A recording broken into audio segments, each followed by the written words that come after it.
जय माता दी दोस्तों, स्वागत है आप सभी का एक बार फिर से हमारे YouTube चैनल में। दोस्तों, नवरात्रि का महापर्व बहुत ही शुभ और मंगलकारी माना जाता है।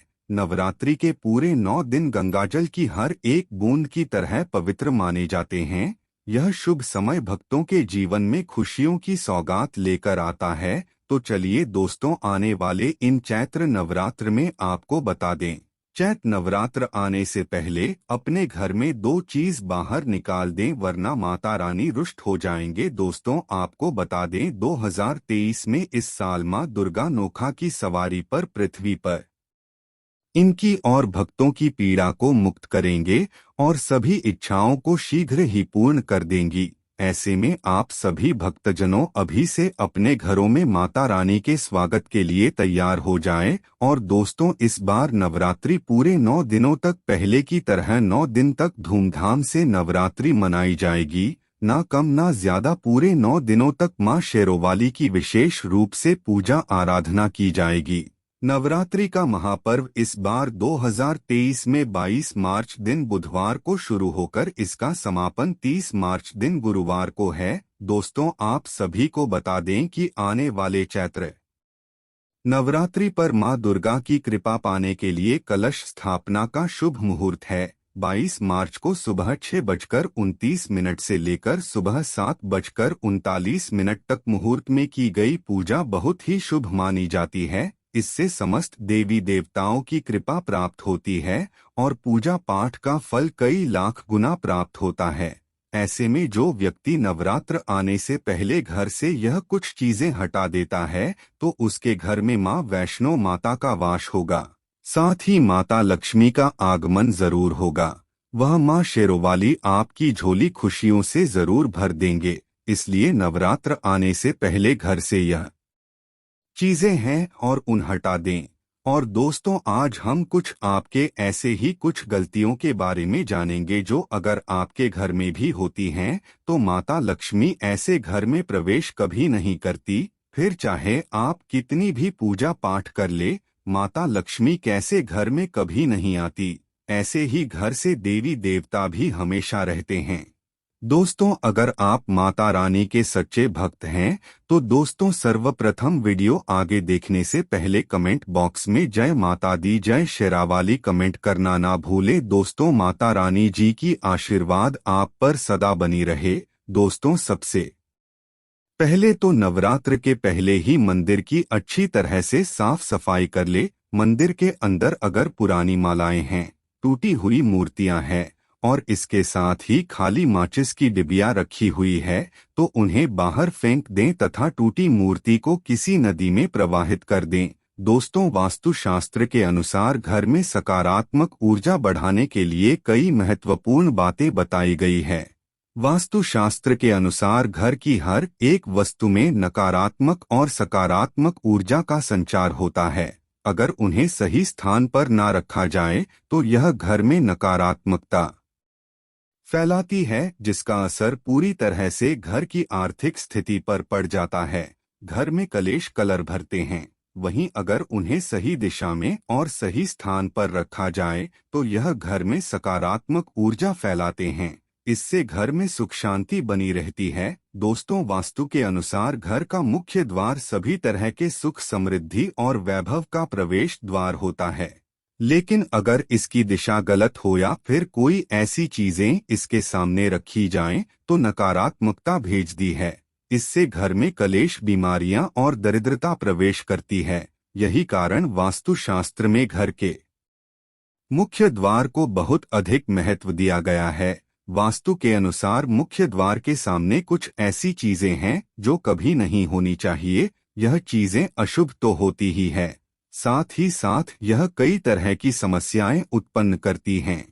इनका असर परिवार की सभी महिलाओं पर, बड़े बुजुर्गों पर और सभी परिवार के सदस्यों पर, अर्थात कई चीजें परिवार के हर एक सदस्य पर बुरा असर डालती है और उन्हें स्वास्थ्य के साथ ही आर्थिक समस्याओं का सामना भी करना पड़ता है। तो ऐसे में हम आज जानते हैं कि आपके मुख्य द्वार के सामने वह कौन सी चीजें हैं जो होना बहुत ही अशुभ माना गया है। दोस्तों, वास्तुशास्त्र के अनुसार घर के मुख्य द्वार के सामने गंदे पानी का जमा होना बड़ा ही अशुभ होता है।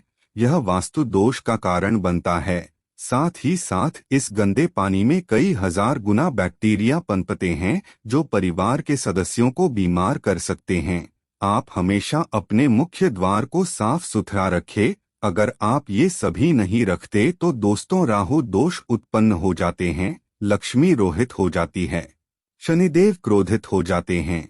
इसीलिए अगर घर के सामने कोई भी गंदा पानी जमा होता है तो उसे तुरंत हटा देना चाहिए, या जिस गड्ढे में गंदा पानी है उसे सीमेंट से भर देना चाहिए। वास्तुशास्त्र के अनुसार इसे उचित नहीं माना जाता। इससे धन नष्ट हो जाता है, गरीबी सर पर चढ़ जाती है। दोस्तों, कई लोग कांटेदार पौधे घर की शोभा बढ़ाने हेतु घर में लगा लेते हैं, जो कि बहुत ही अशुभ माना जाता है।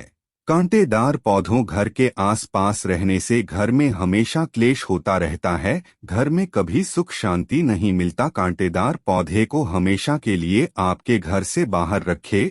अगर घर के सामने लगे हो तो यह परिवार में चुभन का काम करते हैं, रिश्तों में चुभन पैदा हो जाती है। कांटेदार पौधे नकारात्मकता का कारण बनते हैं। घर के सामने या घर के बगल में कांटेदार पौधे कभी नहीं लगानी चाहिए। इससे माता लक्ष्मी प्रवेश नहीं करती बल्कि राहु केतु घर में प्रवेश कर जाते हैं। इसे घर में कलेश बढ़ता है, परिवार में नफरत हो जाती है। इसलिए कांटेदार पौधे तुरंत घर से हटा दें। जिस कांटेदार पौधे में फूल नहीं आता, पत्ते नहीं होते, उसका घर के आसपास होना भी घोर अनर्थकारी माना जाता है। कांटेदार पौधे को जितना जल्दी हो सके अपनी भलाई के लिए तुरंत हटा दें। ऐसे पौधे लगाने से शत्रुओं की संख्या बढ़ जाती है। दोस्तों, घर के मुख्य द्वार पर केवल खुशबूदार पौधे, तुलसी का पौधा, हरे, गुलाबी, लाल, पीले फूलों के पौधे लगाने चाहिए। इनकी सुगंध से माता लक्ष्मी आकर्षित होती है। सबसे बड़ी गलती दोस्तों, कुछ लोग कूड़ेदान को मुख्य द्वार के सामने सटा कर रख देते हैं अथवा घर के सामने ही रख देते हैं, लेकिन वास्तुशास्त्र के अनुसार यह बहुत ही कष्टकारी होता है। इसे धन की हानि का सूचक माना जाता है। इसलिए ऐसा भूल कर भी ना करें। और दोस्तों, कूड़ेदान को उत्तर दिशा में नहीं रखना चाहिए। इस दिशा को देवी लक्ष्मी की दिशा माना गया है। साथ ही साथ मुख्य द्वार पर झाड़ू पोछा वादी भी नहीं रखना चाहिए। इसे बहुत ही अशुभकारी माना जाता है।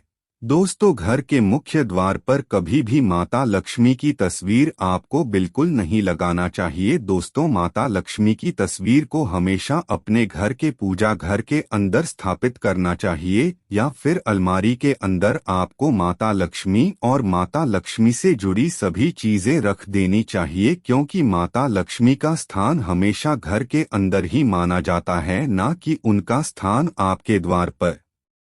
माता लक्ष्मी को कभी बाहर नहीं करना चाहिए। धन की देवी को हमेशा घर में स्थान दिया जाता है।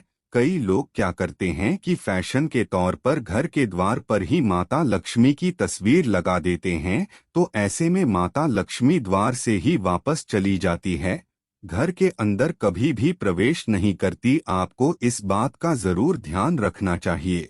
प्रवेश द्वार पर चप्पल नहीं रखनी चाहिए। इससे प्रवेश द्वार अपवित्र हो जाता है और नकारात्मक ऊर्जा प्रवेश कर जाती है तथा धन की देवी माता लक्ष्मी नाराज होकर चली जाती है और कभी भी आपके द्वार पर नहीं आती। दोस्तों, केले के पत्ते के बंधनवार अपने घर के मुख्य द्वार पर जरूर लगाने चाहिए। इसे माता लक्ष्मी आकर्षित होती है। ऐसे घर पर सदैव अपना आशीर्वाद बरसात ही रहती है। घर के अंदर माता लक्ष्मी वैभव, कीर्ति और कुबेर के साथ प्रवेश करती है। दोस्तों, सजावट के तौर पर घर के मेन डोर पर ऐसे फूल ना लगाएं। ऐसे पौधे जिनके अंदर फूल तो खिलते हैं लेकिन एक दिन में ही मुरझा जाते हैं, जैसे कि छुईमुई का पौधा, इस तरह के पौधे आपको अपने घर के मुख्य द्वार पर बिल्कुल भी नहीं लगाने चाहिए। ऐसे पौधे जो सुगंध की जगह दुर्गंध देते हैं, उन पौधों को भी मुख्य द्वार से दूर रखना चाहिए। दोस्तों, घर के मुख्य द्वार पर छोटी छोटी घंटियां जरूर लगानी चाहिए। घर में विंड चाइम लगाना बहुत ही शुभ और मंगलकारी माना जाता है, क्योंकि इसकी जो खनखन आहट होती है वह घर में मां लक्ष्मी का प्रवेश करवाती है, सकारात्मक चीजों को अपनी ओर आकर्षित करती है और नकारात्मकता इन घंटियों की आवाज सुनकर अपने आप बाहर चली जाती है। तो ऐसी चीज अपने घर के मुख्य द्वार पर जरूर लगाएं और फिर देखिए कि आपको कितना फायदा प्राप्त होता है। मुख्य द्वार के सामने कभी भी शीशा ना लगाएं। मुख्य द्वार पर ऐसी कोई पेंटिंग या कलाकृति ना लगाएं जिसमें काले रंग हो। प्राचीन काल से ही यह मान्यता चली आ रही है। वैसे तो चौखट पर बिल्कुल भी नहीं बैठना चाहिए। ऐसा करना आपके घर में बर्बादी का कारण बन सकता है। मान्यता है कि जो भी व्यक्ति घर की चौखट पर बैठता है उसे आने वाले समय में किसी गंभीर बीमारी का सामना करना पड़ सकता है और ऐसे घर में देवी देवता कभी निवास नहीं करते। दोस्तों, कई बार लोग क्या करते हैं, बाहर से सीधे आते हैं और आते ही गंदे जूते चप्पल जो भी होते हैं उन्हें मुख्य द्वार पर ही बिखेर देते हैं या फिर घर के अंदर फेंक देते हैं। इसके अलावा इस बात का भी जरूर ध्यान रखें कि आपको अपने मुख्य द्वार पर कभी भी जंग लगा हुआ या फिर पुराना टूटा हुआ ताला इस्तेमाल नहीं करना चाहिए। अगर ताला खराब हो गया है तो नया ताला ले ले, क्योंकि जंग लगा हुआ ताला इस्तेमाल करने से व्यक्ति की किस्मत पर भी ताले पड़ सकते हैं, जो कि ऐसी मान्यता है। दोस्तों, हम सभी चाहते हैं माँ लक्ष्मी का हमारे घर में स्थायी वास हो। दोस्तों, अगर आप सच्चे दिल से माता लक्ष्मी को अपने घर पर बुलाना चाहते हैं तो कमेंट बॉक्स में लिखें माता लक्ष्मी आपका स्वागत है। यह लिखना ना भूले। हमारे घर में माता रानी के लिए एक लाइक तो बनता है। उम्मीद करते हैं आपको वीडियो पसंद आया होगा। तो दोस्तों, चलिए फिर मिलते हैं नई एपिसोड के साथ। आज के लिए इतना ही। आप सभी को बहुत बहुत धन्यवाद। नमस्कार।